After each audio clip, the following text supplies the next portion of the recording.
welcome to Brightsmith's Women in Mobility series. Today I'm joined by Marianne Costigan.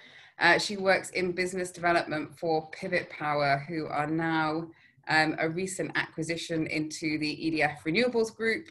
And Marianne, if you want to tell us a little bit about who you are, what you do at Pivot, and a brief snapshot of the Pivot journey so far, which is it's going fairly fast. Great, thanks, Jenny. So Marianne Costigan. I've been working with Pivot Power for a little over a year now. And what we do at Pivot is two main things. So the first thing is battery storage. And by this, I mean grid scale storage, where we are building out a portfolio of large batteries close to national grid substations. And these will provide stability to the national grid, to the transmission network, and basically enable our UK energy system to be more reliable on renewables in the future by providing that balancing capability and storage.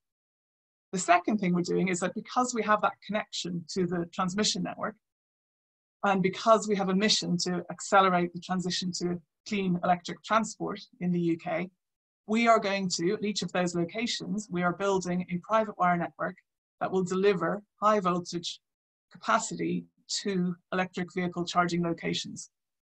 This is key because as the electrification of transport happens, we need two things that are quite difficult to do with the existing electricity network. So one is rapid charging, which requires high level of capacity in order to quickly charge our cars and keep us on the move. And the other is charging of larger vehicles. So for now, that mostly means buses, but in the future, that will also mean trucks and HGVs, which need huge amounts of power to charge, even if they're charging overnight.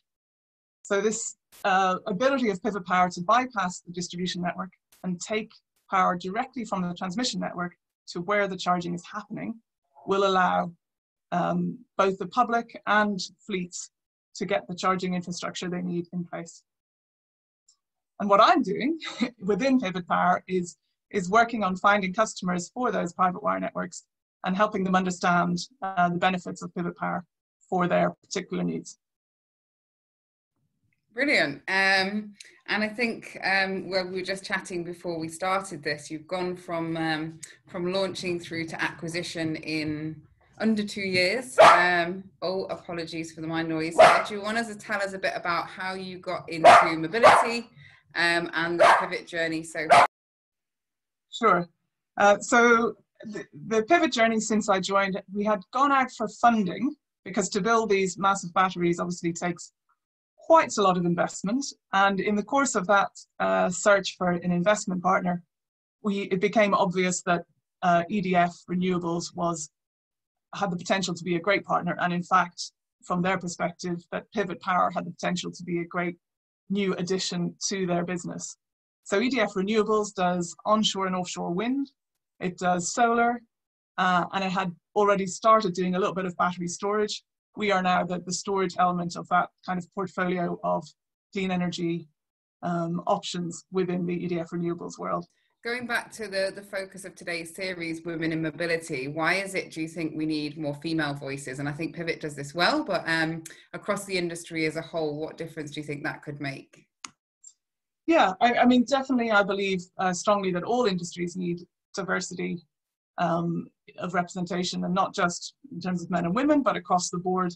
And that's because, you know, our customers and our populations that we serve are diverse, and therefore we should all be able to understand and react accordingly. I think Pivot, as you say, is particularly strong. I think we're about 60-40 male-female, which is a lot higher than the average in the sector. In fact, the average in both energy and transport is particularly low across the board, as indeed it was throughout my career in tech. So why are women useful? Well, just because we are, always, everywhere we go, we bring value. But secondly, I think we do have that ability to bring different mindsets together. And I think in my tech career, you know, when I started out in tech was very distinct from business. And there was a little IT department over here, and the rest of the business gave it instructions or took instructions from it, but there wasn't so much collaboration. And I think over the last 20 years, we've seen how those two, business and tech, have had to merge, and tech people have had to understand business. business people have had to understand tech in a much more deeper way and make it more accessible. And I think this is also what's happening here in our world, where suddenly everybody needs to understand a little bit more about things that were maybe just a niche domain in the past. And I think women are quite good at explaining things, quite good at bringing people together and helping them to collaborate. And these are things that we're trying to do in this sector as well. Wonderful. And talking of the sector, what is it that you love the most? What's your favorite thing about working in the sector? I think, in clean tech, one of the things that is so obvious with everybody that you work with, both colleagues and colleagues in the industry, is that there is just a shared passion and purpose, that this is an important time to get this right. And everybody believes that, and everybody is motivated by that.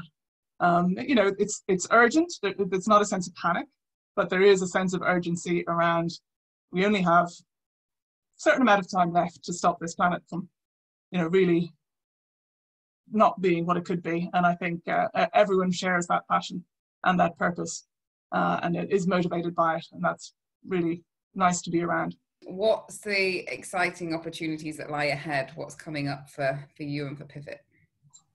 So the nature of our business, and particularly my part of it, is that we're extremely location driven. So our first 2 battery projects will be in Kent and in Oxford.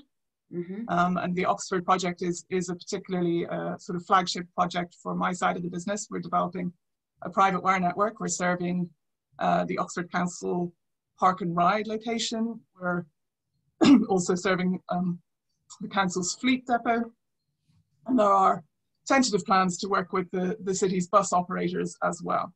And looking into the future at other potential locations. So I think the Oxford project, which is well underway, is very, very exciting.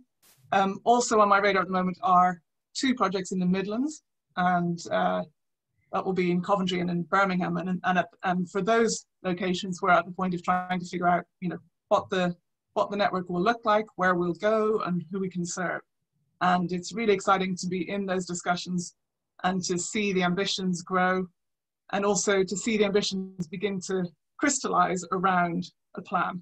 So everybody wants to do more in terms of ultra-low emission vehicles. We see Birmingham launching its clean air zone.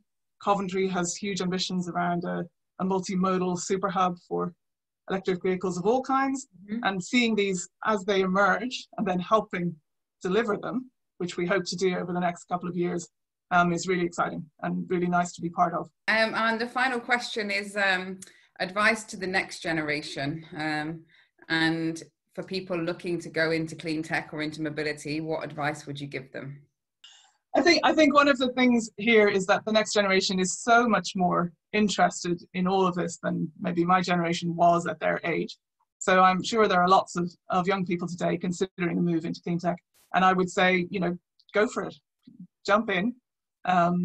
There's lots of different ways to get into it. And I think, within e-mobility, it's not all about working for Tesla. There are many different other modes of transport and routes in.